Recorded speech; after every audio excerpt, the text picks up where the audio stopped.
ইমাম নববী রাহমাতুল্লাহি আলাইহি এবং ইমাম ইবনে জাওজি রাহমাতুল্লাহি আলাইহি তাদের কিতাবের মধ্যে লেখেন মুসলমান ইমানদার কিতাবের মধ্যে লেখেন আল্লাহর বান্দা একটা যুবক তাগড়া একটা যুবক মদিনা আর মক্কা শরীফের ব্যবসার জন্য মাঝে মাঝে মক্কায় যাইত, মাঝে মাঝে মদিনায় যাইত, মাঝে মাঝে মক্কায় গিয়ে আল্লাহ রাব্বুল আলামিনের দরবারে আল্লাহ রাব্বুল আলামিনের বাইতুল্লাহ মুবারকে চার পাঁচ দিয়ে তওয়াফ করতে লাগলেন। আল্লাহুম্মা লাব্বাইক লাব্বাইক লা শারীকা লাক লাব্বাইক বলে বলে জবানটা তার মুখরিত ছিল। আল্লাহর বান্দা মদিনায় গিয়ে কত হাজার নবী করিম সাল্লাল্লাহু আলাইহি ওয়াসাল্লামের রওজা মুবারকে সালাম বিনিময় করেছে। আল্লাহর বান্দা হঠাৎ করে একদিন ব্যবসার কাজে যখন দূর থেকে অশ্বরোহী হয়ে ঘোড়ার উপর সওয়ার করতে করতে একমাত্র পছন্দের ঘোড়া অত্যন্ত হৃষ্টপুষ্ট মোটা তাজা ঘোড়া নিয়ে যখন দূর রাস্তা থেকে সফর করতে করতে যখন মদিনায় চলে আসে, মদিনায় আসার পর ক্লান্ত হয়ে যায়। মদিনায় আসার পরে বিশ্রামের জন্য সে মুখাপেক্ষী হয়ে যায়। চিন্তা করে অনেক দূরের পথ আমি অতিক্রম করেছি, অনেক দূরের রাস্তা আমি পাড়ি দিয়েছি, এখন একটু বিশ্রাম করা দরকার, এখন একটু একটা জায়গায় গিয়ে বসা দরকার। আমার বান্দা কোনো দেরি করলো না, যুবক মানুষ ঘোড়াটাকে একটা খেজুর গাছের সাথে বেঁধে দিল, আর একটা খেজুর গাছের সাথে হেলান দিল। ও মুসলমান ইমানদার, খেজুর গাছের সাথে হেলান দেওয়ার সাথে সাথে ক্লান্ত শরীর, অত্যন্ত পেরেশানিগ্রস্ত শরীর হেলান দেওয়ার সাথে সাথে আল্লাহ রাব্বুল আলামিনের নিয়ামত ঘুমটাকে ধরে নিল। এদিক দিয়ে তার ঘোড়া হঠাৎ করে ওখান থেকে ছুটে যায়। ও মুসলমান ইমানদার, ঘোড়াটা আল্লাহর বান্দা যুবক থেকে সরে গিয়ে ওই বাগানের চারদিক দিয়ে ঘোরা শুরু করে দিল, ঘোরাঘুরি শুরু করে দিল। আল্লাহর বান্দা ওই যে বাগানের মানে একটা বৃদ্ধ বাবাজি বাগানের মধ্যে এসে দেখে ইয়া বড় একটা ঘোড়া, অত্যন্ত হৃষ্টপুষ্ট শক্তিশালী একটা ঘোড়া। আল্লাহর বান্দা বৃদ্ধ চিন্তা করে এই ঘোড়াকে যদি আমি তাড়াইতে যাই, ঘোড়া যদি আমাকে কামড় দেয়, কামড় থেকে আমি রক্ষা পেতে পারবো না। ঘোড়া যদি আমাকে তাড়াইয়া ধরে, আমাকে যদি মাথার আঘাত করে, আমি বৃদ্ধ মানুষ সহ্য করতে পারবো না। এই ঘোড়া যদি আমার দিকে ছুটে আসে, আমি ঘোড়া থেকে রক্ষা পাবো না। না না না, আবার যদি বাগানের মধ্যে রেখে যায়, ঘোড়াটা তো বাগানের ক্ষতি করে ফেলবে, খেজুরের মৌসুম খেজুরগুলো নষ্ট করে ফেলবে। ইমানদার আল্লাহর বান্দা বৃদ্ধ মানুষ ভাবার দেয় একটা ছোট্ট একটা পাথরের কঙ্কর দ্বারা ওই ঘোড়ার দিকে সে নিক্ষেপ করলো। ঘোড়ার দিকে যখন নিক্ষেপ করলো, ও মুসলমান ইমানদার একটা জবাব দেন দেখি, যদি আল্লাহ রাব্বুল আলামিন কারো মৃত্যু লিখে রাখে তাহলে বড় কোন ধরনের ঘটনা কি দরকার আছে? অনেক সময় দেখা যায় ট্রাকের নিচে মানুষ পড়ে তাও বেঁচে, বাসের চাকার নিচে পিষ্ট হয় তারপর আত্মা কাছে হার্টবিট চালু হয়। আবার দেখা যায় ভ্যান থেকে পড়ে যে তার জীবন আয়ু শেষ হয়ে গেছে। সাধারণ থেকে সাধারণ চোখে থেকে পড়ে গিয়ে জীবন। এজন্য কবি বলে এক সেকেন্ডের নাই ভরসা রঙের দুনিয়ায়, এক সেকেন্ডের নাই ভরসা রঙের দুনিয়ায়। কথা বলেন ঠিক কিনা? এই রঙের দুনিয়ায় কোনো গ্যারান্টি নাই আমি বেঁচে থাকবো। মুসলমান ইমানদার আল্লাহর বান্দা বৃদ্ধ মানুষ যুবকের গোড়ার দিকে একটা পাথর যখন নিক্ষেপ করলো, ঘটনা কি আর করা? আল্লাহ রাব্বুল আলামিন যদি কারো জন্য মৃত্যু রেখে রাখে, বড় কোনো ঘটনা তার জন্য দরকার হয় না। তার দিকে মাথায় লাগলো না, কোথায় লাগলো বৃদ্ধ বাবাজি লক্ষ্য করলো না, শুধু লক্ষ্য করে কিছুক্ষণের মধ্যে দুই তিনটা ধাপ দিয়ে ঘোড়াটা ধরাশায়ী হয়ে জমিনের মধ্যে পড়ে গেল। মুসলমান ইমানদার বৃদ্ধ বাবাজি চিন্তায় পড়ে গেল, কি এমন অপরাধ করলাম গো দুনিয়ায়, এমন কোন বিপদ আমার মাথায় এসে চেপে বসলো, এমন কার এত বড় ক্ষতি করে বসলাম? এমন কার না জানি এত বড় কাকে না জানি মুসিবতে ফেলে দিলাম, কার জানি বাহনকে আমি হত্যা করে ফেললাম। দুনিয়ার ময়দানে যদি আজ বিচার না হয়, পরপারের দরবারে আল্লাহ রাব্বুল আলামিনের কাঠগড়ায় আমাকে দাঁড়াইতে হবে। এটা হওয়ার পরে বৃদ্ধ বাবাজি আর মরে না, বৃদ্ধ বাবাজি কোনো দিকে যায় না, চিন্তা শুধু একটা বার করে এই ঘোড়ার মালিককে আমাকে অবশ্যই জানতে হবে, এই ঘোড়ার মালিককে আমাকে তাকে জানাইতে হবে। আমি অনিচ্ছাবশত ঘোড়ার দিকে একটা ঢেল নিক্ষেপ করার কারণে ঘোড়াটা ধরাশায়ী হয়ে পড়ে গেছে। আল্লাহর বান্দা বৃদ্ধ মানুষ এখন অপেক্ষা করে, ওদিক দিয়ে যুবক যখন ঘুম ভেঙে যায়, যুবক ঘুম থেকে উঠে দেখে তার শখের একমাত্র বাহন, একমাত্র শক্তিশালী বাহন, বাড়িতে যাওয়ার জন্য একমাত্র ঘোড়া, এই ঘোড়াটা তার পাশে আর বাধায় কোথায় যেন চলে গিয়েছে। আল্লাহর বান্দা যুবক পেরেশান হয়ে চারদিক দিয়ে দৌড়ানো শুরু করে দিল, কোথায় আমার ঘোড়াটা আছে? বাগানের এক কর্নারে গিয়ে পায় না, আরেক কর্নারে গিয়ে পায় না, আরেক কর্নারে গিয়ে ঘোড়ার কোনো হদিস নাই। আল্লাহর বান্দা যখন বাগানের ভিতরে খুঁজতে খুঁজতে বাগানের এক সাইডে দেখে ঘোড়াটা জমিনের মধ্যে ধরাশায়ী হয়ে শুয়ে আছে। মুসলমান ইমানদার আল্লাহর বান্দা লক্ষ্য করলেন, শুধু ঘোড়া শুয়ে নাই, ঘোড়ার পাশে একটা বৃদ্ধ বাবাজি দাঁড়ায় আছে। বৃদ্ধ বাবাজিকে বলে, ও বাবা, ও বৃদ্ধ বাবাজি, এই ঘোড়া ধরাশায়ী হওয়ার ব্যাপারে আপনি কোন ঘটনা জানেন নাকি? আপনি কি এর মধ্যে ইলহাম নাকি? বৃদ্ধ বাবাজি ডাক দিয়ে বলে, বাবাজি, ও যুবক ভাই, ও আমার বাবাজি, এই ঘটনা ঘটে গেল। আমি বাগানটা দেখতে আসছিলাম, বাগান দেখার পরে দেখলাম একটা ঘোড়া, ঘোড়াকে আমি কেউ প্রতিহত করতে পারবো না, আমি দূর থেকে একটা পাথর দ্বারা নিক্ষেপ করেছি। নিক্ষেপ করার পর আল্লাহর কি কাম, সে হঠাৎ করে জমিনের মধ্যে দুই তিনটা ভাত দিয়ে ধরাশায়ী হয়ে মৃত্যুবরণ করলো। ও বাবা, আমি আমার বিচার চাই বলে কিয়ামতের ময়দানে বিচার চাই না। ও বাবা, এই কারণে আমি তোমার জন্যই তো দাঁড়ায় আছি। যুবক মানুষ রাগকে কন্ট্রোল করতে পারে না, যুবক মানুষ রাগ মাথায় উঠে গেলে কোনো কিছু বুঝতে পারে না। এজন্য আল্লাহ রাব্বুল আলামিন বলে, দুনিয়াতে মুসলমান রাগ কখনো করবা না, কারণ রাগ হলো শয়তানের পক্ষ থেকে আসে। কার পক্ষ থেকে আসে? চিল্লা বলে। নবী করিম সাল্লাল্লাহু আলাইহি ওয়াসাল্লাম বলে, কথা বলে না বলে এটা জানার জন্য প্রতিটি পয়েন্টের ব্যাপারে গুরুত্বপূর্ণ কিছু কথা যাচ্ছে, আপনারা মনে রাখবেন। নবী করিম সাল্লাল্লাহু আলাইহি ওয়াসাল্লাম বলে, দুনিয়ার মধ্যে তোমরা চলতে গেলে স্ত্রীর সাথে যখন সংসার করবা, তোমার জীবন সারা দিন বছরে 365 দিন সুখের যাবে। বছরে 365 দিন তোমার স্ত্রীর সঙ্গে তোমার বলাবলি হবে। বছরে 365 দিন তোমার বাবার সাথে তোমার মত মিলবে। এমন হতে পারে তোমার বাবার সাথে তোমার কথন মিলতেছে না, এমন হতে পারে তোমার স্ত্রীর সাথে তোমার বলাবলি হচ্ছে না, এমন হতে পারে কোনো একটা দিন তোমার স্ত্রীর যে চাহিদা তোমার চাহিদার সাথে মিলছে না। যদি দুজনেই কথা বলতে বলতে অগ্নিসর্গা হয়ে যাও, যদি দুজনেই কথা বলতে বলতে রাগান্বিত হয়ে যাও, ও আমার উম্মতেরা, ও বেলতলের মানুষেরা, তোমরা শুনে রাখো, তোমাদের যখন রাগ উঠে যায়, যখন মাথার উপর গোসা চেপে বসবে, শয়তান যখন মাথার উপর আসন গেড়ে বসবে, একটা আমল করবা, তোমাদের রাগ সাথে সাথে দূর হয়ে যাবে।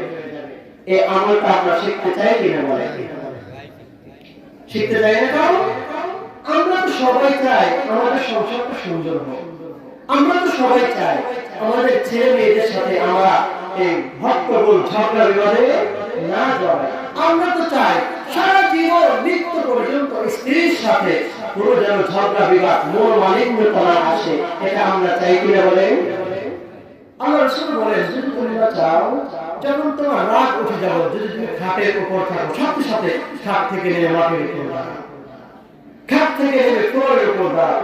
আপনার স্ত্রী এটা করতে না পারে, আপনি খেয়াল করবেন আমার রাগ হয়ে গেছে, আমার আওয়াজ বেড়ে গেছে, সাথে সাথে খাটের উপর থাকলে মাটির উপর দাঁড়াও, মাটির উপর দাঁড়িয়ে থাকলে আল্লাহ রাসূল বলে বসে পড়ো। বসে পড়ার পরেও যদি তোমার দেখে না আকাশের দিকে যদি নজর থাকে, নজরটা মাটির দিকে হবে, দেখবা পানি যেমন আগুনের মধ্যে ছিটায় দিলে তোমার রাগ দূর হয়ে যায়। তুমি এই আমলটা করার কারণে তাৎক্ষণিক আল্লাহ রাব্বুল আলামিনের রহমতের চাদর তোমাকে ঢেকে নেবে, তোমার আর রাগ গোসা হবে না, তোমার উপর শয়তান ছায়া করতে পারবে। পরীক্ষিত আমল। যখন আমরা রাগ করি এটা ফেরেশতার পক্ষ থেকে, যখন আমরা রাগান্বিত হই, ঝগড়া বিবাদ করি, আমরা যখন হট্টগোল করি, বুক উঁচা করে করি, এটা ফেরেশতার পক্ষ থেকে না, বরং এটা হলো শয়তান আর ইবলিসের চেলা চামড়াদের পক্ষ থেকে। সুতরাং আল্লাহ রাসূল সাল্লাল্লাহু আলাইহি ওয়াসাল্লাম যে আমলগুলো আমাদেরকে বলে দিয়েছে, এগুলোর দ্বারা যদি আমার জীবনকে আমি সাজাইতে পারি, তাহলে আমার জীবন সুন্দর হবে। আমার স্ত্রীর সাথে বড় ধরনের মনোমালিন্য হবে, আমার সন্তানের সাথে বড় ধরনের কোনো বিবাদ হবে, হালকা ছিটাফোটা এরকম তো থাকতেই পারে, কিন্তু বড় ধরনের কোনো অ্যাক্সিডেন্ট হবে। আল্লাহ রাব্বুল আলামিন আমাদেরকে আমলটা করার তৌফিক দান করেন বলে আমিন। মুসলমান ইমানদার বৃদ্ধ বাবাজি যখন কথাগুলো বললো, ঘটনার দিকে চলে যাই, গভীর মনোযোগ দিয়ে শোনেন। আল্লাহর বান্দা যুবকরা মাথায় উঠে গেল, কন্ট্রোল করতে পারলো না। বৃদ্ধ বাবাজির মাথায় চুলটা ধরলো এবং দাড়িটা ধরে চড়ে চড়ে ঝাঁকুনি দেওয়া শুরু করলো। মুসলমান ইমানদার বৃদ্ধ বাবাজি ওই যুবকের হাতের ঝাঁকুনি সহ্য করতে না পেরে তাৎক্ষণিকভাবে জমিন থেকে বিদায় নিয়ে মৃত্যুবরণ করলো। মুসলমান ইমানদার যুবক বান্দা যখন দেখলো, আল্লাহর বান্দা যুবক যখন লক্ষ্য করে, এমন কি কাম করে বসলাম, কোন অপরাধ করে বসলাম, কি একটা বিপদের মধ্যে পড়লাম।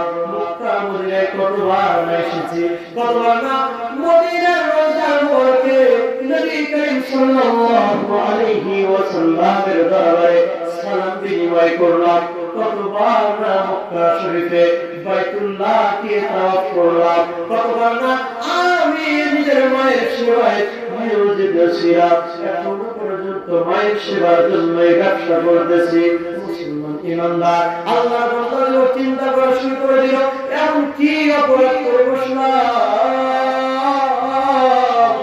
আমার হাতে একটা মানুষের জীবন পর্যন্ত চলে গেল, আমার হাতে একটা বৃদ্ধ বাবাজের ইন্তেকাল পর্যন্ত হয়ে গেল, এমন কোন অপরাধ করে বসলাম, আমার ঘোড়াটা মারা গেছে, যেই যেত, আমার ঘোড়াটা মৃত্যুবরণ করেছে, মৃত্যুবরণই করবো, আমি যদি কোনো কথা না বাড়াইতাম, আমি যদি বৃদ্ধ বাবাজের চুলটা না ধরতাম, আমি যদি বৃদ্ধ বাবাজের উপর আঘাত যদি না করতাম, ওই বৃদ্ধ বাবাজি তো মারা যেত না, আমি তো হত্যার আসামি হতাম না, আমি তো হত্যাকারী হতাম না।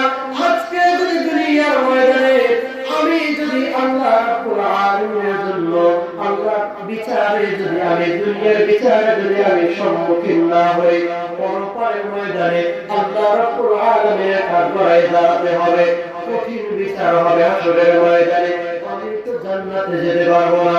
এতবার হজ করেছি কি, এতবার নবীর রওজায় গিয়ে সালাম দিলাম, এতটা পর্যন্ত আল্লাহর জন্য আল্লাহর ইবাদত করলাম, কোনো কিছু আর কোনো কাজে আসবে না। অন্তরের মানুষ ওই আল্লাহর বান্দাদের উপর চিন্তা করে করে একবার চিন্তা করে কি করা যায়, চলে যাবো কিনা, আবার চিন্তা করে না না এখান থেকে চলে গেলে দুনিয়ার মধ্যে আমার বিচার হবে না, পরপারে আল্লাহ রাব্বুল আলামিন আমাকে ধরবে, পরপারে যদি ধরে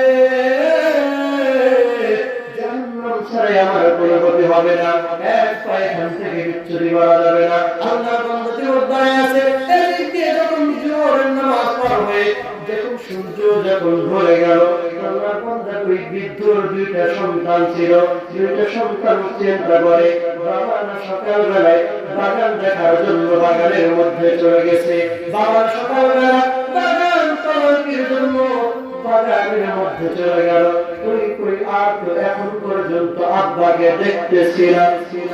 ইমানদার আল্লাহর বান্দার দুইটা সন্তান চিন্তা করা শুরু করে দিল, আমার বাবা তো সকালবেলায় বাগানটা এক চক্কর দিয়ে বাড়িতে চলে আসে, কই বাবা তো কোনো হদিস নাই, ছোট ভাই বড় ভাই এটা দিয়ে বলে, ভাই চলো আমরা ওই বাগানের মধ্যে যাই, বাবার খোঁজ করা দরকার, বাবা কোথায় আছে জানা দরকার। দুই আন্তরিক করলো না, কোন রকম কাজ বিলম্ব না করে বাগানের গেট দিয়ে ঢোকে আব্বা আব্বা করে চিৎকার করা শুরু করে দেয় আব্বা আব্বা করে ডাকা শুরু করে দেয় বাগানের এক কর্নার আরেক কর্নার করে করে দেখতে দেখতে বাবার কোনো হদিস মেলে না হঠাৎ করে দেখে বাগানের মধ্যখানে বাবাজির সাথে সাথে আরেকটি ঘোড়ার লাশ দেখা যায় আবার দেখি একটা যুবক মানুষ কোথায় দাঁড়ায় আছে দুই ভাই বাবা বলে চিৎকার করে বৃদ্ধ বাবাজির কাছে গিয়ে দুই হাত করে বলে বাজান কে আমাদের এমন বড় সর্বনাশ করলো কে আপনাকে মৃত্যুবরণ করাইলো কে আমাদের এত বড় সর্বনাশ করলো ও যুবক ভাই তোমাকে এখানে দাঁড়ানো দেখা যায় ও যুবক ভাই বলতে পারো নাকি আমার বাবার সাথে কি ঘটনা ঘটেছে আল্লাহর বান্দা যুবক ডাক দিয়ে বলে কোন রকম সরচুরি না করে কোন রকম কোন কথা গোপন করাবে দিকে সরাসরি বলে দিল আমার হাতে তোমার বাবা ইন্তেকাল করেছে অথচ দুনিয়ার ময়দানে অথচ বাংলার জমিনে আমরা দেখতে পাই আমরা যখন সাইকেল চালাই সাইকেলের নিচে যদি একটা মুরগির বাচ্চা করে ইন্তেকাল করে আর ওই সাইকেল আস্তে যায় নাকি জোরে যায় যদি কোনো মোটর সাইকেলের নিচে একটা মুরগি হয় যদি মোটর সাইকেলের চাকার নিচে একটা হাঁস পড়ে মোটর সাইকেলের গতি যদি থাকে 50 হয়ে যায় 70 কথা বলেন ঠিক কিনা যদি কোনো ট্রাকের নিচে একটা সাবারের বাচ্চা পড়ে একটা মানুষের বাচ্চা পড়ে মানুষের মানুষ যদি পড়ে যায় তারপর যদি যায় 100 গতি হয়ে যায় 120 কথা বলেন ঠিক কিনা এমন একটা জায়গায় এমন একটা সিচুয়েশনে এমন একটা বাস্তবিক অবস্থায় আল্লাহর বান্দা যুবক ডাক দিয়ে বলে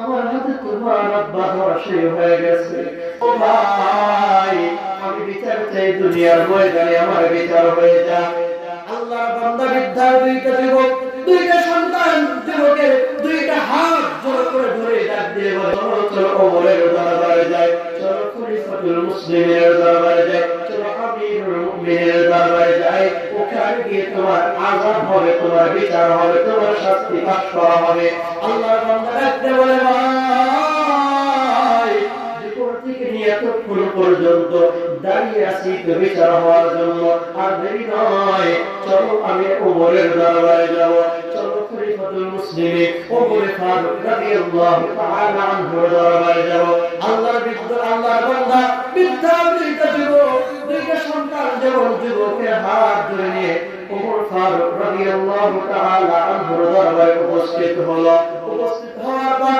সব কিছু ঘুরে যখন ওমর ফারুক খলিফাতুল মুসলিমিনের দরবারে পেশ করলো খলিফাতুল মুসলিমিন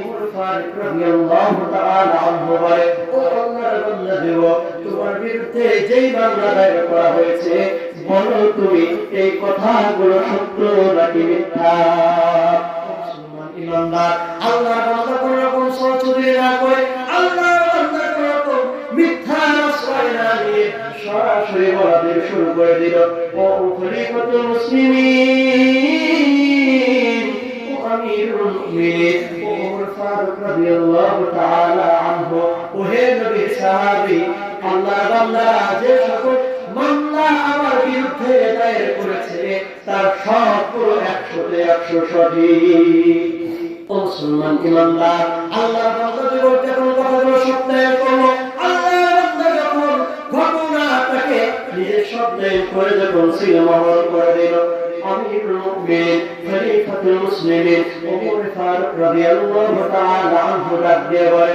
ওহে যুবক ভাই তোমার তো বিচার করতে হয় কালামুল্লাহ শরীফের মধ্যে মহান আল্লাহ রাব্বুল আলামিন বলে ওয়াকাতাবনা আলাইহিম ফিহা আন্নান নাফস বিন নাফস ওয়াল আইন বিল আইন ওয়াল উযুন বিল উযুন ওয়াস সিন্ন বিস সিন্ন ওয়াল জুরুহা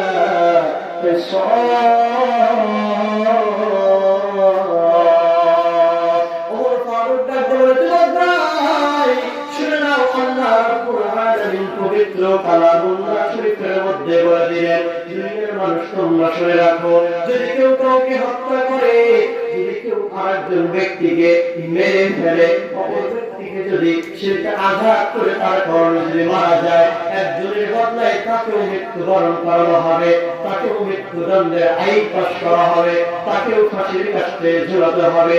এটা যখন বলল, যুবক বাদী, যুবক ভাই দেখতে পারে খলিফাতুল মুসলিমিন, আমি আপনার বিচারটা মানতে রাজি, কারণ দুনিয়ার ময়দানে যদি আমার বিচার হয়ে যায়, পরপরে আমার আল্লাহর কাঠগড়ায় দাঁড়াইতে হবে না। ও খলিফাতুল মুসলিমিন, দুনিয়ার ময়দানে আপনার কাঠগড়ায় আমার বিচার যদি হয়ে যায়, পরপরে আমার জন্য জান্নাত ওয়েট করে, পরপরে আমার জন্য আল্লাহর সন্তুষ্টি ওয়েট করে, পরপরে আমার জন্য সাদিকদের কাতারে দাঁড়ানো মহম্মদ সুযোগ আমার জন্য অপেক্ষা করে। ও খলিফাতুল মুসলিমিন, আমি আপনার বিচারটা মেনে নাও। খলিফাতুল মুসলিমিন ও আমিরুল মুমিনিন ও ওমর ফারুক রাদিয়াল্লাহু তাআলা আনহু, ও হে নবীর সাহাবীরা, আমার একটা দরখাস্ত আপনারা শুনবেন নাকি? আমার একটা আবেদন আপনারা রাখবেন নাকি? আমার একটা অনুরোধ আপনারা সাদর গ্রহণ করবেন নাকি? বলে, ও যুবক বাবাজি, বলো দেখি তোমার কি ইচ্ছা, বলো দেখি তোমার কি আবেদন, বলো দেখি তোমার কি রিকোয়েস্ট, তুমি কি বলতে চাও আমাদেরকে তুমি জানহীন ভাষায় বলতে পারো, স্পষ্ট ভাষায় আমাদেরকে বলো। যুবক বাবাজি যখন ডাকতে বলে, ও হে নবীর সাহাবী ওমর ফারুক রাদিয়াল্লাহু তাআলা আনহু, এই মক্কা মদিনায় আমি এমনি আসি নাই, এই মদিনার জমিনে আমি যুবক এমনি আসি নাই, বরং আমি একজন ব্যবসায়ী, ব্যবসার কারণে বিভিন্ন সময় মদিনায় আসা লাগে, ব্যবসার কারণে বিভিন্ন সময় মক্কায় যেতে হয়। আর তার চেয়ে বড় কথা হলো, আমার ব্যবসাটা আমি একা করি না, আমার ব্যবসাটা হলো শেয়ারের ব্যবসা। আমার সাথে আমার এলাকার কিছু যুবক ভাই আমার সাথে ইনভলভ, আমার সাথে তারা শরীক আছে, শামিল আছে। ও নবীর সাহাবী, ও খলিফাতুল মুসলিমিন, 3টা দিনের জন্য আমাকে সুযোগ দেন, 3টা দিনের জন্য আমাকে ছুটি দেওয়া যায় নাকি? আমি বাসায় গিয়ে আমার বন্ধুদের ঋণগুলোকে শোধ করে আসবো। কারণ ও খলিফাতুল মুসলিমিন, আজকে যদি আমি তাদের ঋণগুলোকে শোধ না করতে পারি, আজকে যদি আমি তাদের আমানতগুলো যদি পরিশোধ না করতে পারি, ও খলিফাতুল মুসলিমিন, আজকে যদি আমার ফাঁসির কাস্টে যদি আমাকে ঝুলানো হয়, আজকে যদি আমাকে মৃত্যুদণ্ড দিয়ে দেওয়া হয়, পরপরের ময়দানে, আখিরাতের ময়দানে, হাসরের ময়দানে খিয়ানতকারী হিসাবে, অন্যের মাল আত্মসাৎকারী হিসাবে আমাকে আবার দাঁড়াইতে হবে। ওহে নবীর সাহাবীরা, আমাকে 3টা দিনের জন্য সুযোগ দেওয়া যায় নাকি? খলিফাতুল মুসলিমিন ওমর ফারুক ডাক দিয়ে বলে, ওহে যুবক, তুমি যা কথা বললা আমি তোমার কথা বুঝলাম, কিন্তু শরীয়তের আইন হলো মৃত্যুদণ্ডের আসামিকে অনুমতি ছুটি দেওয়ার কোনো অপশন নাই। তবে একমাত্র একটা রাস্তা খোলা আছে, তুমি যদি রাস্তাটা অবলম্বন করতে পারো, তাহলে তুমি 3 দিনের জন্য কেন কোনো বেশি তুমি বাড়িতে যাইতে পারো। যুবক ভাই, কোন সেই রাস্তা আপনি আমাদেরকে বলে দেন, আপনি আমাকে বলে দেন। আল্লাহর বান্দা যুবকের জবাবে ওমর ফারুক রাদিয়াল্লাহু তাআলা আনহু বলে, ও সত্যবাদী যুবক, একমাত্র রাস্তা যেটা, তুমি যদি বাসায় যেতে চাও, তুমি যদি নিজের এলাকায় যেতে চাও, তোমার পরিবর্তে পরিচিত কোনো ফেস এখানে রেখে যাও। মুসলমান ইমানদার আল্লাহর বান্দা যুবক চারদিক থেকে তাকাইয়ে দেখে, কি আশ্চর্য ব্যাপার, একটা সাহাবীর চেহারাও পরিচিত লাগে না, কাউকে 2বার দেখছে বলে মনে হয় না, কারোর সাথে অন্তরঙ্গ সম্পর্ক আছে বলে মনে হয় না। আল্লাহর বান্দা দুখানা চোখ দিয়ে বেয়ে পানি চলে বের হয়ে যায়। আল্লাহর বান্দা সকল সাহাবীর দিকে তাকাইয়া কোনো একজন সাহাবী কেমন পায় না, যে সাহাবী তার জন্য জামিন হয়ে যাবে, যে সাহাবী তার জন্য বদলি জামিন হয়ে থাকবে, যে সাহাবী তার জিম্মাদারি নিয়ে নেবে। আল্লাহর বান্দা কেমন যেন বলতে চায়, ও হে নবীর সাহাবীরা,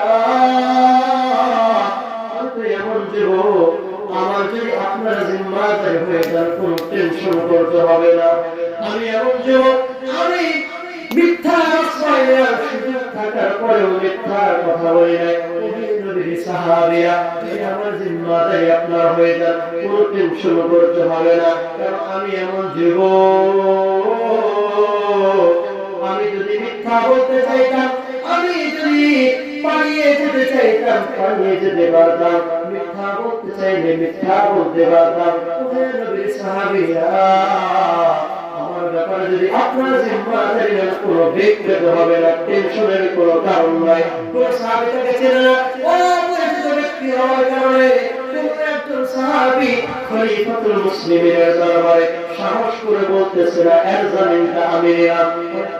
হঠাৎ করে একটা হাত উঠাইয়া আল্লাহু আকবার করে একজন নবীর সাহাবী হাত উঠাইয়া বলে, ও খলিফাতুল মুসলিমিন, এই সত্যবাদী যুবকের জন্য আমি আবু যর গিফারি জামিন হয়ে গেলাম। চিল্লায়া বলা যাবে কি সুবহানাল্লাহ। ইমানদার আবু যর গিফারি বলে, ও নবীর সাহাবী, ও খলিফাতুল মুসলিমিন ওমর ফারুক রাদিয়াল্লাহু তাআলা আনহু, আমি নবীর সাহাবী আবু যর গিফারি সত্যবাদী যুবকের জন্য জামিন হয়ে গেলাম। 3 দিনের তাকে সময় দেন। 3 দিন পরে যদি সে মদিনায় না আসে, আমি নবীর সাহাবী আবু যর গিফারিকে আপনারা মৃত্যুদণ্ড দিবেন। আমি নবীর সাহাবী আবু যর গিফারির গলায় ফাঁসির কাস্ট ঝুলাবেন। ও মুসলমান ইমানদার, এই কথাটা আবু যর গিফারি বললেন। ওমর ফারুক ডাকতে বলে, আবু যর, ও নবীর প্রিয় সাহাবী আবু যর, তুমি কি এই যুবকটাকে চেনো নাকি? তুমি কি যুবকটার কোন হাদিস জানো নাকি? তোমার কি রিলেটিভ লাগে নাকি? তোমার কি আত্মীয় স্বজন কেউ হয় নাকি? আবু যরকে পরে ডাকতে বলে, যে যুবক হত্যা করার পরে অনেক সময় পর্যন্ত বিচারের জন্য দাঁড়ায় থাকতে পারে, যে যুবক হত্যা করার পরে পালায় যাওয়ার হাজারো সুযোগ থাকার পরেও পালায় যায় না, যে যুবক হত্যা করার পরে বৃদ্ধ অপরাধীর 2টা সন্তান দিয়ে পজিটিভ কথা বলার পরেও সে তাদের কথায় গলে নাই, সত্য কথাটা বলেছে। যে যুবক আমিরুল মুমিনের দরবারে এসে নিজের ফাঁসির কথা রায়টা নিজে নিয়ে নেয়, এমন সত্যবাদী যুবকের জামিন আমি আবু যর গিফারি নিলাম। যদি 3 দিনের মধ্যে যদি শুক্রবার আসর পর্যন্ত টাইম দেওয়া হয়, শুক্রবার আসর পর্যন্ত আসরের পরে যদি এই আল্লাহর বান্দা যুবক যদি না ফিরে আসে, আমি আবু যর গিফারিকে আপনারা মৃত্যুদণ্ড দিবেন। মুসলমান ইমানদার কথা বলার পর জামিন নিয়ে নিলেন। ওমর ফারুক রাদিয়াল্লাহু তাআলা আনহু আল্লাহর বান্দা যুবককে একটা বাহন দিয়ে বললেন, যাও যাও যাও, 3 দিন তোমার সময়, শুক্রবার আসরের পর তোমার মৃত্যুদণ্ডের কার্যক্রম করা হবে। মুসলমান ইমানদার আল্লাহর বান্দা যুবক দেরি না করে তৎক্ষণাৎ নিজের এলাকার দিকে দ্রুত বেগে ঘোড়াটা লইয়া চলে গেল। এলাকায় যাওয়ার পরে নিজের সব বন্ধু বান্ধবদেরকে ডাকলেন। নিজের বন্ধু বান্ধবকে দেখে সকল রকমের দেনা পাওনা পরিশোধ করে দিলেন। সকল চিহ্ন বাসন যা ছিল তাদের থেকে বিদায় নিয়ে নিলেন। বিদায় নেওয়ার পর এবার নিজের মা পরিত্যক্ত প্রয়াস মায়ের কাছে সে বলে, আমরা তোমার বেটা কতদিন না মক্কা মুকাররমায় গেল, কতবার না মক্কা মুকাররমা বাইতুল মুকাররমের চত্বরে কতবার তাওয়াফ করলাম, আল্লাহ আল্লাহ বলে ডাকলাম, লাব্বাইক লাব্বাইক বলে আল্লাহকে স্মরণ করলাম। ও মা, কোনদিন কোন বিপদ হয় নাই, কতদিন না মদিনার মধ্যে আমি গেলাম, কতদিন না নবীজির রওজায় গিয়ে সালাতু ওয়া সালাম বলে সালাম জানাইছি, কোনদিন কোন বিপদ হয় নাই। ও মা, জানো নাকি গত এইবার যখন মদিনার দিকে আমি গেছি, বড় একটা অপরাধ আমার থেকে হয়ে গেছে। আমার হাতে বৃদ্ধ বাবাজি হত্যা হয়ে গেছে, আমি একজন হত্যাকারী। খলিফাতুল মুসলিমিন ওমর ফারুক রাদিয়াল্লাহু তাআলা আনহুর দরবারে আমার ফাঁসির রায় হয়ে গিয়েছে। আমার মৃত্যুদণ্ডের কার্যক্রম করা হবে শুক্রবার আসরের পর। ও মা, শেষবারের জন্য তুমি আমাকে বিদায় দিয়ে দাও। আর তুমি আমার সন্তানের মুখ দেখতে পারবা না। ইমানদার বাবাজি মা কেঁদে কেঁদে বারবার আকুতি মিনতি করে বলে, মা দুনিয়ার জমিনে তোমাকে স্বচ্ছন্দে রাখার জন্য ব্যবসা করতাম, দুনিয়ার জমিনে সুন্দরভাবে চলার জন্য একটু মদিনায় আর মক্কায় গিয়ে ব্যবসা কার্যক্রম পরিচালনা করতাম। দুনিয়াতে ব্যবসা করতে এদিক সেদিক কত সফর আর কত কষ্ট আমি সহ্য করেছি, কিন্তু বিদায় দাও, বিদায় দাও, আর কোনদিন তোমার সন্তানের চেষ্টা তুমি দেখতে পারবে না। তবে মা তুমি শুনে রাখো, তোমার তুমি ধার্তহীন ভাষায় বলছি, তুমি একটা কথা মনে রাখবা, তুমি তোমার সন্তানকে বিদায় দাও ঠিক আছে, তবে তোমার আমার আল্লাহ রাব্বুল আলামিন খারাপে পরপরের ময়দানে, হাসরের ময়দানে তুমি সাদিক আর সত্যবাদীদের কাতারে তুমি তোমার সন্তানকে দেখতে পারবা। আমরা দেখতে পারবা দুনিয়ার কোনো মা পারে না যে চির বিদায় কোনো সন্তানকে দিতে পারবে। আমি মা হয়ে তোকে বিদায় দিতে পারবো না। আমার এই কলিজার মধ্যে আল্লাহ এই পরিমাণ শক্তি দেয় নাই, আমার এই কলিজার মধ্যে এই পরিমাণ আমার কলিজা দেয় নাই যে আমার সন্তান মৃত্যুবরণ করবে, আমার সন্তানকে মৃত্যুদণ্ড দেওয়া হবে, আমার সন্তান নিশ্চিত ভাবে মারা যাবে, আমি বিদায় দিতে পারবো না। যুবক বাবাজি মায়ের দুখানা পা ধরে কান্না করে, ও মা আজকে যদি তুমি আমাকে বিদায় না দাও, এতদিন আল্লাহর জন্য ইবাদত করলাম, এতদিন আল্লাহ আর রাসূলের জন্য নিজের জীবন পরিচালনা করলাম, লা ইলাহা ইল্লাল্লাহ বলে স্বীকার করলাম, মুহাম্মাদুর রাসূলুল্লাহ বলে স্বীকারোক্তি দিয়েছি। ও মা আজকে আমি সারা জীবন সত্যের পক্ষে কথা বলেছি, মিথ্যার পক্ষে কখনো যাই নাই, মিথ্যার বিরুদ্ধাচরণ করেছি, আজকে নিজের কলা যাবে বলে, আজকে নিজের মাথা যাবে বলে মিথ্যার কাছে মাথা নত করতে পারবো না। মুসলমান ইমানদার আল্লাহর বান্দাদের মায়ের থেকে বিদায় নিয়ে যুবক ভাই মদিনার দিকে ঘোরাটা চালানো শুরু করে দিল। এদিক দিয়ে মক্কা মদিনার মধ্যে আসরের নামাজের আযান কেবল যেন দিয়ে দিবে এমন ভাব। যখন মদিনায় আসে সকল সাহাবীরা বেহুশ হয়ে যায়, সকল সাহাবীরা হতভম্ব হয়ে যায়, সকল সাহাবীরা কান্না শুরু করে দেয়, কেমন যেন আসমান স্তব্ধ হয়ে গেছে, কেমন যেন জমিন কান্না করে, কেমন যেন পাথরগুলো পর্যন্ত কান্না করতে শুরু করে দিল। কারণ নবীর জলিলুল কদর সাহাবী, নবীর অত্যন্ত প্রিয় সাহাবী আবু যর গিফারী রাদিয়াল্লাহু তাআলা আনহু অপরিচিত একটা গুনাহগার হত্যাকারী যুবকের জন্য আজকে মৃত্যুবরণ করতে যাচ্ছে। নামাজ যখন শেষ হয়ে গেল, ওমর ফারুক রাদিয়াল্লাহু তাআলা আনহু সকল সাহাবীরা ডাক দেয়, ওহে নবীর সাহাবী আবু যর গিফারী আসো আসো, মৃত্যুর জন্য যেই কাঠগড়াটা মঞ্চটা তৈরি করা হয়ে গেল, মঞ্চের উপর তুমি চলে আসো, কারণ আসরের নামাজ পার হয়ে গেছে, কারণ আসরের পরের সময়টাও চলে গেল। মুসলমান ইমানদার আল্লাহর বান্দা যুবকের কোনো হদিস নাই, এদিক থেকে সকল সাহাবীরা কান্না করা শুরু করে দিল। ওমর ফারুক পর্যন্ত ডাক দিয়ে আবু যর গিফারীকে বলা শুরু করলো, কেন তুমি এমন অপরিচিত যুবকের জন্য জামিন নিলা? এখন তো কোরআনের বিধানকে পালন করতেই হবে, কারণ কোরআনের বিধানের সাথে কোনো লিয়াজ করা যায় না, কোরআনের বিধানের সাথে কোন রকম আপোষ করার সুযোগ নাই। নিজের ভাই বলে বিচারকে কম করা যায় না, নিজের বাবা বলে বিচারকে স্থগিত করা যায়। কি বলে মুসলমান ইমানদার ওমর ফারুক ডাকে আমারে, ওরে নবীর সাহাবী আবু যর, আর দেরি করা যাবে না, এখন তো বেলাটা ডুবুডুব ভাব হয়ে আসছে, এখন তুমি ফাঁসির মঞ্চে তুমি চলে আসো। মুসলমান ইমানদার এখন আবু যর গিফারীকে মৃত্যুর দণ্ডের কার্যকর করা হবে। সকল সাহাবীরা কান্দে, ওমর ফারুক কান্দে, কেমন যেন আকাশ বাতাস স্তব্ধ হয়ে গেছে। এমন সময় একজন সাহাবী দূর থেকে থেকে ডাক দেয়া বলে, নবীর সাহাবী ওমর, ও খলিফাতুল মুসলিমিন, ও আমিরুল মুমিনিন, ও আল্লাহর নবীর প্রিয় সাহাবী, দাঁড়ান দাঁড়ান, দেখেন মদিনার দূর থেকে কেউ যেন মরুর বাণী উড়াইয়া উড়াইয়া মদিনার দিকে আসতেছে। সকল স্তব্ধ হয়ে গেল, সকলের চোখ এখন পিছনের দিকে।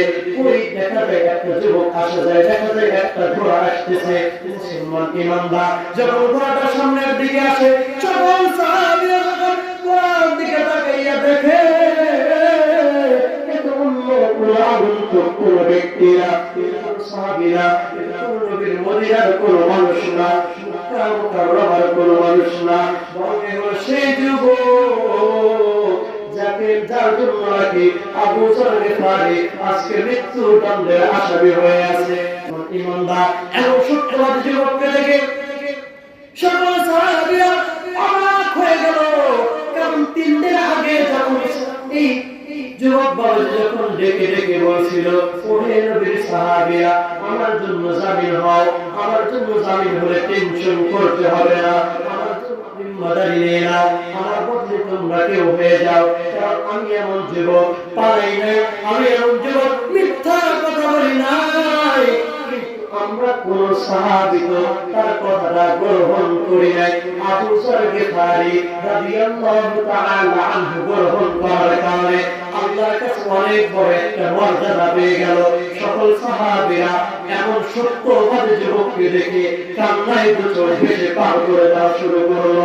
সকল সাহাবীরা চিন্তা করা শুরু করে দিল, এই কেমন একটা যুবক মানুষ, মিথ্যা বলার সুযোগ থাকার পরেও মিথ্যা বলে নাই, পালিয়ে যাওয়ার সুযোগ থাকার পরেও পালিয়ে যায় নাই। এমনকি 3 দিন সময় নিয়ে চলে গেছে, কেউ বিচার পর্যন্ত করতে পারতো না, কেউ তাকে ধরতেও পারতো না, কেউ তার হদিস পর্যন্ত জানে না। 3 দিন পর নিজের মৃত্যুর জন্য নিজেই আবার নালিশের ময়দানে চলে আসে। এই আবার কেমন সত্যবাদী, এই আবার কেমন নবী আশিক, এই আবার কেমন আল্লাহর প্রেমিক। এই কথা চিন্তা করে সকল সাহাবীরা কান্নার রোল যখন শুরু করে দেয়, ওমর ফারুক পর্যন্ত কান্না শুরু করে দেয়। এমন একটা সত্যবাদী যুবককে এখন মৃত্যুদণ্ড দিতে হবে। পৃথিবীর ময়দানে মৃত্যুদণ্ড হয় যারা কিনা খারাপ, যারা কিনা জেনাকারী, যারা কিনা হত্যাকারী, যারা কিনা মিথ্যাবাদী, যারা জুলুম অত্যাচার করে। পৃথিবীতে তো তাদের জন্যই সাজা দেওয়া হয়, তাদেরকে মৃত্যুদণ্ড দেওয়া হয়। ওমর ফারুক রাদিয়াল্লাহু তাআলা আনহু চিন্তা করে, এই আবার কেমন সত্যবাদী যুবক, এই আবার কেমন আল্লাহর প্রেমিক, এই কেমন নবীর আশিক, তার বিরুদ্ধে আবার মৃত্যুদণ্ডের কাঠগড়ায় তাকে দাঁড় করাইয়া দিলাম। এখন আমি কি করতে পারি? মুসলমান ইমানদার যখন এরকম হলো, ওই যে নবী করিম সাল্লাল্লাহু আলাইহি ওয়াসাল্লাম বলে দিয়েছে, আসিদকু ইউনজিহি, বলকে দেবাই হলে। কারণ নবী করিম সাল্লাল্লাহু আলাইহি ওয়াসাল্লাম বলে দিয়েছে, ওহে দুনিয়ার মানুষ, তোমরা শুনে রাখো, যারা সত্যবাদী হবে, যারা সত্য কথা বলবা, তাদের জন্য সফলতা, তারা সফলতা অবশ্যই অবশ্যই হবে। আল্লাহর বান্দা যখন মৃত্যুর জন্য প্রস্তুত হয়ে যায়, আল্লাহ রাব্বুল আলামিনের রহমতের মধ্যে জোশ চলে আসছে, জোশ চলে আসছে। সকল সাহাবীরা কান্দে, ওমর ফারুক পর্যন্ত কান্দে, আবু যর গিফারী পর্যন্ত কান্না শুরু করে দিয়েছে। প্রত্যেকটা নবীর সাহাবী কান্না করতে করতে শুধু একটা কথা বলতে চায়, এমন সত্যবাদী যুবক আমরা দেখি নাই। দুনিয়ার ময়দান এমন সত্যবাদী যুবক থেকে আজকে মুক্ত হয়ে যাবে, খালি হয়ে যাবে। দুনিয়ার মানুষ তোমরা দেখো, দেখো এত সুন্দর সত্যবাদী যুবককে পর্যন্ত মৃত্যুর কাঠগড়ায় দাঁড়াইতে হয়েছে। আল্লাহ যখন রহমত সামিয়া হয়, রাসূলুল্লাহ সাল্লাল্লাহু আলাইহি ওয়াসাল্লামের হাদিসের তখন বাস্তবায়ন হয়ে গেল। এই যুবক 2 জন মিলে তার মামলা দায়ের করেছিল। ওই যে বৃদ্ধ বাবাদের 2টা সন্তান ডাক দিয়ে হাত উত্তোলন করে দিয়ে বলে, খলিফাতুল মুসলিমিন ও আমিরুল মুমিনিন ওমর ফারুক রাদিয়াল্লাহু তাআলা আনহু, আমরা 2 ভাই মামলা দায়ের করার কারণে আমি আমরা দুই ভাই বিচার চাওয়ার কারণে তো আমার এই সত্যবাদী ভাইকে আপনি ফাঁসির কাছে ঝুলাচ্ছে। আপনার মদের কারণে আমরা বিচার চাওয়ার কারণে কিসাসের বদলা চাওয়ার কারণে তো আমার এই সত্যবাদী যুবককে আপনারা মৃত্যুদণ্ডের আসামি বানিয়ে দিয়ে আমরা দুই ভাই দিল থেকে আমার এই যুবক ভাইকে ক্ষমা করে দিলাম। ও আল্লাহর নবীর সাহাবী, ও আল্লাহর নবীর সাহাবী, ও খলিফাতুল মুসলিমিন, ও আমিরুল মুমিনিন, শুধু মন থেকে ক্ষমা করে দিলাম তা নয়, বরং আমরা একটা আবদার জানাই। আমরা দুই ভাই, আমার বাবা অনেক সম্পদ দুনিয়ার মধ্যে তিনি রেখে গেছে, আমার আর কোনো ভাই নাই, আমাদের আর কোনো বোন নাই, আমাদের আরো সম্পত্তি আছে, অনেক টাকার অঙ্ক আমাদের আছে।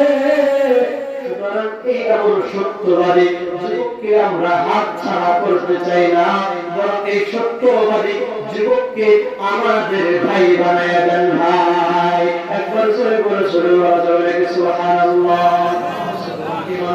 আল্লাহ নবী বলেছেন যারা সত্যবাদী হয়ে যায় তারা সফলকাম হবে, আর যারা মিথ্যাবাদী হবে তাদের ধ্বংস অনিবার্য। কথা বলেন ঠিক কিনা?